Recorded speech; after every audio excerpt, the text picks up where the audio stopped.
ஜெய் வராகி, ஜெய் ஜெய் வராகி, என் செல்ல குழந்தையே, இந்த வராகி அம்மா உனக்கு குறித்து கொடுத்த அந்த நாள் வந்து விட்டது.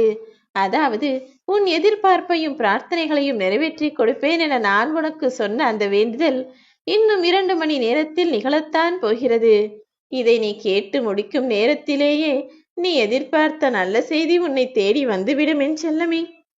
வேதனைகளும் சோதனைகளும் உனக்கு வருகிறது என்று நீ கவலைப்படுகிறாயே. ஆனால் உனக்கு இந்த பிரச்சனைகளை நான் உருவாக்குவதே இந்த உலகத்தில் உள்ள மனிதர்களை பற்றி நீ புரிந்து கொள்ள வேண்டும் என்பதற்காக தான். நீ எல்லாரையும் நம்பலாம், ஆனால் எல்லாருடைய சூழ்நிலைகளையும் நம்பாதே. இங்கு வீரத்தால் வீழ்த்தப்பட்டவர்களை விட சூழ்ச்சியால் ஏமாற்றப்பட்ட மனிதர்கள்தான் அதிகம். உனக்கு எதிராக எந்த எதிரியும் இல்லை என நீ நினைத்து கொண்டிருக்கலாம். ஆனால் எதிரியை தான் ஏமாற்ற வேண்டும், எதிரியை தான் அழிக்க வேண்டும் என இங்கு எந்த நியதியும் இல்லை அல்லவா? பல மனிதர்கள் இங்கு போட்டியோடும் பொறாமையோடும் தன்னை விட யாரும் உயர்ந்து போய்விடக் கூடாது என்ற எண்ணத்தோடு வாழக்கூடியவர்களாகத்தானே இருக்கிறார்கள். அவர்கள் முடிந்த அளவிற்கு சூழ்ச்சி செய்து மற்றவர்களை எல்லாம் பின்னுக்கு தள்ளி ஏமாற்றி தான் முன்னுக்கு போய்விட வேண்டும் என நினைக்கிறார்கள். தியானம் செய்யும் போது உன் மனதிற்கு நிச்சயம் அமைதி கிடைக்கும் என தெரிந்தும் கூட தியானம் செய்யக்கூட நேரமில்லாமல் நீ அலைந்து தவிக்கிறாய். ஏமாற்றத்தோடு பரிதவித்துக் கொண்டிருக்கும் நீ எப்போது என் வாழ்வில் ஏற்றம் வரும் என்றுதானே காத்திருந்தாய்? இதோ உன் ஆசைகளையும் எதிர்பார்ப்புகளையும் நிறைவேற்றி கொடுத்து இனி நிச்சயமாய் உன் வாழ்வில் எல்லா சந்தோஷங்களும் வந்து தீர வேண்டும் என உனக்கான நல்லதை நடத்தி தருவதற்காக தான் இப்போது இந்த வராகியம்மா உன்னை தேடி வந்து உனக்கு நேரத்தையும் குறித்து கொடுத்து விட்டேன். இனி எல்லாமே நீ எதிர்பார்த்தது போல உனக்கு சாதகமாக தான் முடிய போகிறது. ஒரு நாளில் நீ எவ்வளவு நிமிடங்கள் உன்னுடன் இருந்திருக்கிறாய் என யோசித்து பார். உன்னுடன் நீ இருந்ததா என ஒன்றும் புரியவில்லையா? ஆம், உனக்காக நீ உன்னை பற்றி சிந்தித்த நிமிடங்கள் தான் உன்னுடைய நிமிடங்கள். அப்படி உன்னுடனேயே நீ இருந்து உன்னை பற்றி சிந்தித்த நிமிடங்கள் அதிகமாக இருந்தால் நீ ஜெயித்து விடுவாய். ஆனால் நீயோ உன்னுடைய வாழ்நாளிலும் உன்னுடைய ஒரு நாள் கணக்கிலும் கூட அதிகபட்சமாக மற்றவர்களை பற்றியும் மற்றவர்களுடைய பிரச்சனைகளையும் மற்றவர்களை பற்றிய பேச்சுக்களையும் சிந்தனைகளையும் தானே உனக்குள் அதிகமாய் வைத்திருக்கிறாய். உன்னை நீயே சகித்து கொண்டு நீ மற்ற எல்லாருக்கும் அனுசரித்து கொண்டு வாழ்வது மட்டும் வாழ்க்கை கிடையாது. எல்லா கஷ்டங்களையும் தாங்கிக் கொண்டு செதுக்கிக் கொண்டும் வாழ்வதுதானே வாழ்க்கை. யாரை நம்பியும் யாருக்காகவும் உன்னை நான் படைக்கவில்லை. என் அன்பு பிள்ளையான நீ உன் வாழ்க்கையை ரசித்து வாழ வேண்டும், நிம்மதியாய் சந்தோஷமாய் வாழ வேண்டும் என உன்னை படைத்திருக்கிறேன். அப்படிப்பட்ட உன்னை கஷ்டப்படும்படி நான் விட்டுவிடுவேனா என்ன? உன்னை ஒருபோதும் குற்றவாளி ஆக்க மாட்டேன் என் செல்லமே. ஒரு சோற்று பருக்கையின் மதிப்பு தெரியாத பல மனிதர்கள் இந்த உலகில் வாழ்ந்து கொண்டுதான் இருக்கிறார்கள். ஆனால் அதை சிதறவிட்ட அவர்களுக்கு வேண்டுமானால் அதன் மதிப்பு தெரியாமல் இருக்கலாமே தவிர அதை எடுத்து செல்லும் ஒவ்வொரு எறும்புக்கும் அந்த சோற்று பருக்கை என்பது அற்புதமான பொக்கிஷம்தானே. அப்படிதான் உன் வாழ்விலும் நீ பல விஷயங்களை அதன் அருமை பெருமை புரியாமல் தவறவிட்டு இதென்ன பெரிது என அலட்சியமாய் கூட இருந்திருக்கிறாய். ஆனால் ஒவ்வொரு விஷயத்தையும் நீ சரியாக பின்பற்றி இருந்தால், சின்ன சின்ன விஷயங்களையெல்லாம் சரியாய் சாதகமாய் உனக்கு பயன்படுத்தி இருந்தால் இப்போது உன் வாழ்வில் நீ நல்ல நிலைமைக்கு உயர்ந்து வந்திருப்பாய் என்பதுதான் உண்மை என் செல்லமே. காலத்தையும் நேரத்தையும் சின்னஞ்சிறு பொருளையும் உன்னை நோக்கி வந்த சின்னஞ்சிறு மதிப்பு பணத்தையும் காசையும் செல்வத்தையும் எதையுமே நீ சிறியதாக நினைத்து விடாதே. எல்லாமே ஏதோ ஒரு விதத்தில் அற்புதங்கள் தான். அதிகமாக பேசக்கூடிய மனிதர்கள் எல்லாம் அறிவாளிகளும் கிடையாது. அதிகமாய் பேசாமல் பொறுமையாய் இருப்பவனெல்லாம் முட்டாளும் கிடையாது.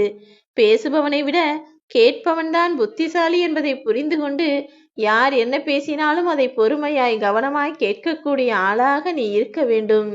நான் சொல்லக்கூடிய இந்த 3 சூழ்நிலைகளில் நீ கொஞ்சம் அமைதியாய் இருந்துவிடு என் செல்லமே.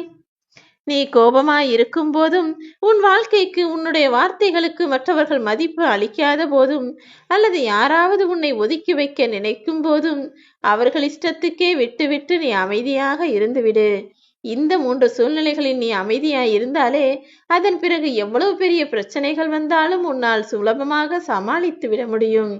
உன்னுடைய எல்லா பிரச்சனைகளையும் தீர்த்து வைக்கக்கூடிய ஒரே ஆள், ஒரே நீதிமன்றம் யார் தெரியுமா? உன்னுடைய மனம்தான் அது. உன்னுடைய மனதை நீ சரியாக சிறப்பாக பயன்படுத்தினால் எல்லா பிரச்சனைகளும் உனக்கு ஒன்றுமில்லாமல் போய்விடும். எப்போதும் எல்லாருக்கும் நல்லது நினைக்கிற உன்னை கஷ்டப்படும்படி நான் விட்டுவிட மாட்டேன் என் செல்லமே. ஓடும் நீர் போல நீ நல்லதையே நினைத்து நல்லதையே செய்து கொண்டிரு. தீய விஷயங்கள் எல்லாம் தானாகவே குப்பை போல ஒதுங்கி போகட்டும். தவறு செய்பவர்கள் யாராக இருந்தாலும் அவர்களை மன்னித்து மறந்துவிட நீ தயாராகு.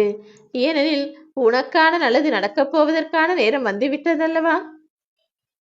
இனி எல்லாவற்றையும் நீ நினைத்தது போல நல்லவிதமாய் நான் முடித்துக் கொடுப்பேன்.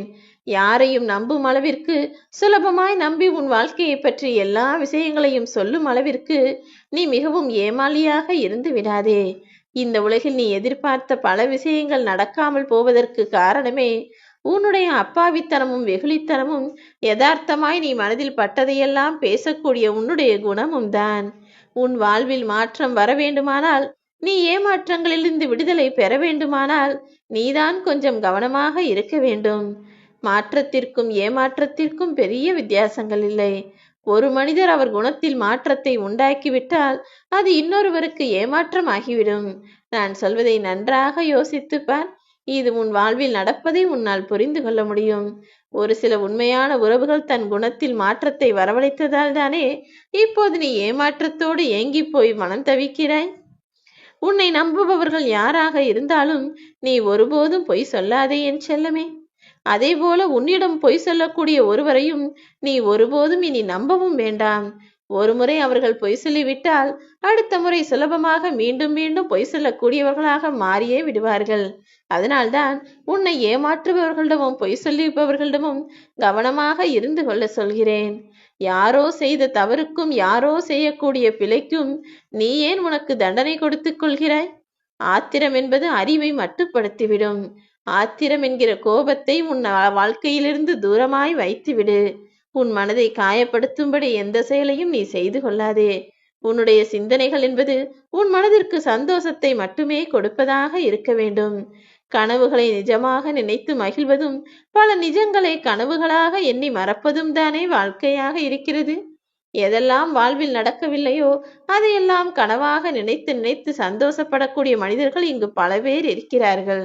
ஆனால் நடந்து முடிந்த நிஜங்கள் சரியில்லை என்று தெரிந்த பிறகும் கூட அதை கனவாக நினைத்து மறக்க முடியாமல் நீ தவித்துக் கொண்டிருக்கிறாய். நடந்ததை மறந்துவிடு என் செல்லமே. இனி நடக்கப் போவது உனக்கு நல்லதாக தான் இருக்க போகிறது.